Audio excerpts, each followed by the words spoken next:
Why is this guy still alive? Number two, number two.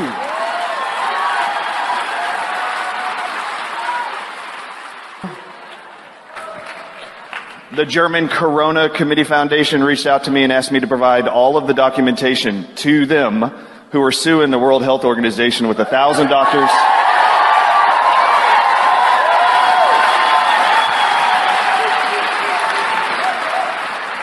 $10,000 MDs, and they reached out to me privately to give them a 1.5 hour documentation of Anthony Fauci's knowledge of how he was going to kill people before the pandemic started, how he's still doing it right now while you're seated here.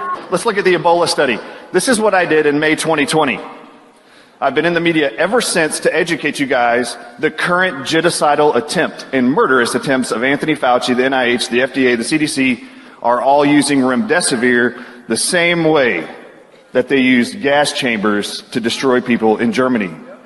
This is how they're doing it and perpetuating those deaths, using a drug in hospitals. This is the actual Ebola study that Anthony Fauci quoted in May 2020, proved, he said, we're going to use this non-FDA approved drug. It's been approved since, but it wasn't before the pandemic. We're going to use this non-FDA approved drug called remdesivir because it was shown to be safe and efficacious against the Ebola virus in 2018 and 2019. Has anybody actually looked at this study? Because I clicked the link on NIH.gov's website. All of you should do it. This is the study. Ebola virus inside of Africa. They took 4 regions, gave them all remdesivir and 3 other experimental drugs. Anthony Fauci said it was proven to be safe and effective against the Ebola virus. So now in this novel virus of the coronavirus, we're going to use it there also. We're going to mandate this one drug. You can't use any other ones, like hydroxychloroquine and chloroquine, back in May 2020. Go to the next slide, please. So what did the actual study find? They actually found, you can see here, you see mortality up there? Definition inside the study. They found that remdesivir, in 6 months, the safety board pulled remdesivir from the study, a 1-year study, because it killed more people than any of the other 3 drugs, including ZMapp, which was put in by the FDA and the NIH. So 6 months into the study, they pulled remdesivir, they pulled ZMapp, which was supplied by our government to Africa because it killed more people. How many people did it kill? Remdesivir killed 54% of all people in the study that got the drug. Do you know what they're treating all of your loved ones with and those you care about in this country now? Next slide, please. Look up here. I'm not lying. This is from the study. Look at the second column from the right, remdesivir. Look below there. 54%. You see that? Mortality rate. All right, next slide, please. He then quoted a second study in May 2020, Anthony Fauci did, that supported the use of remdesivir in the treatment of coronavirus. The Ebola study, by the way, was a lie. No one clicked the link to look at it. I did. This is the other study he mentioned. This was actually done by Gilead Sciences, who makes remdesivir. In early March 2020, they took 53 patients from Japan, Canada, and America who had COVID-19, and they put them on the drug for 10 days. What's the drug? Remdesivir. This is the maker of remdesivir's own trial study. Next slide, please. What did they find? Check this out. 23% in 10 days had serious adverse events. The most common serious adverse events were multiple organ dysfunction syndrome, which is defined as the #1 cause of death in all ICUs, by the way. Second, septic shock, acute kidney failure, and hypotension. Look at the next part. 8% had to be discontinued because remdesivir treatment, it worsened or prevented, pre-existing kidney failure and multiple organ failure. 8% had to be taken off by days 5 because they were dying as a result of the poison of remdesivir. That's what they found from this study.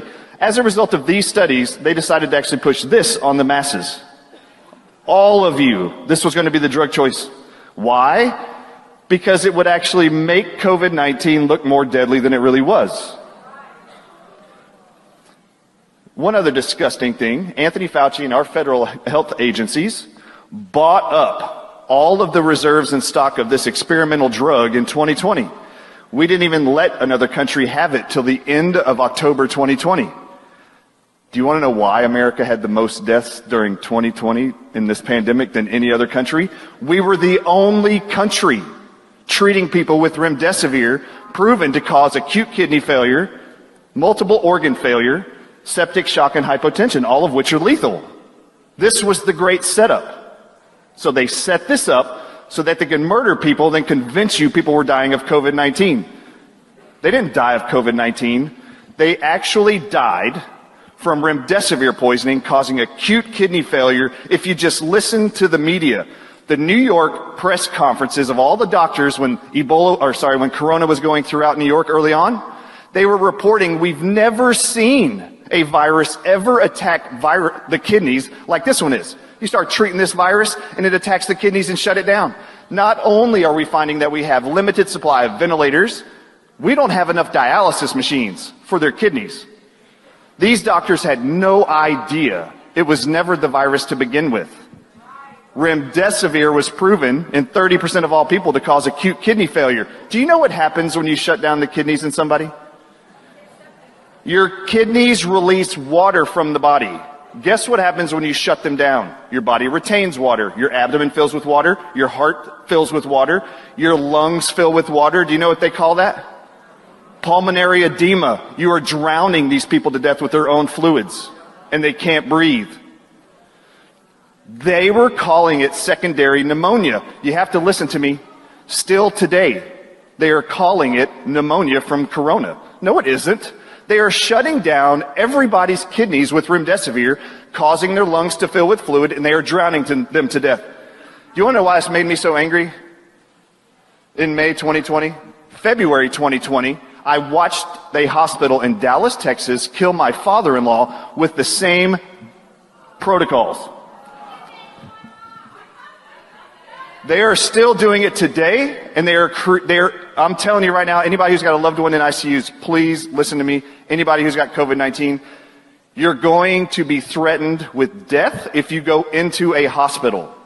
They have set this up where they're going to use remdesivir. 31% of people treated for COVID-19 will have acute kidney failure. Their lungs will fill with fluid. Right now they're adding dexamethasone, which has 4% reported kidney failure for all those who get it. So now you're up to 35%. If anyone listening to this has a loved one in a hospital and they have added to that protocol a drug called vancomycin, which is an antibiotic. Antibiotics don't treat viruses, by the way. If they put them on there, upwards of 10% of all of those individuals will experience even worsened acute kidney failure. It will stop their heart, pressure on their heart, make them go into a coma and make them unconscious, and they will die. And they will say it was because of COVID-19. This is not true. Yeah, they're doing it to all of them. All right, so this is the mass genocide that they're using, remdesivir. There's a reason why more people died in America than any other country in 2020. We were the only country using remdesivir, and Anthony Fauci was the one that mandated it. Okay, now what else was disgusting? Let's go to the next one. This was the next thing that made me super angry. In October 2020. All right, so now I have a problem with the NIH, with Anthony Fauci, from May 2020 saying we're going to use a drug proven to be effective against Ebola. Was it proven to be effective against Ebola? No, it didn't even make it to the end of the trial. Why is this guy still alive? This was slide 16, if you haven't seen any of my presentations. FDA safety surveillance of COVID-19 vaccines. Look at the list of what they knew was going to start being reported to the government as a result of injuries from the coming vaccines. Disgustingly enough, this list, when the same organization, the FDA, 2 months later in December, created the fact sheets to go out with the vaccines to the entire American public, for each vaccine, they're supposed to list the health benefits and the risks associated with those vaccines. The FDA created these fact sheets. Do you know not one of these showed up on that list or on that fact sheet? I call this criminal. They knew it, but they didn't tell you. Just so you know, on this list, 3 on the side, on the right, 2 on the left are all related to blood clot disorders. They knew that 2 months before the shots came out. Look at the bottom right. I know I'm almost out of time. Bottom right, you have to be aware of this. This is what we know is coming from the shots. Don't even ignore on the right top. Isn't it odd that death isn't listed first? pregnancy and birth outcomes like miscarriages aren't a big deal or birth defects aren't a big deal. We'll list those on the second column. Bottom right, multi-system inflammatory syndrome in children. Does this say adults? Does this say teenagers? No, it says in children. The Mayo Clinic defines this condition or disease is a serious condition where multiple organs in a child will become severely inflamed and they can die from it, which includes inflammation of the brain, kidneys, spleen, gut, heart, eyes, all at once. Go to cdc.gov, type in MIS-C, which is that abbreviation. It's already been reported over 4,400 children have been reported with this, and over 40 children in America have died already. And they want to start pushing that on your children come September. I have a huge problem with these health agencies lying to you.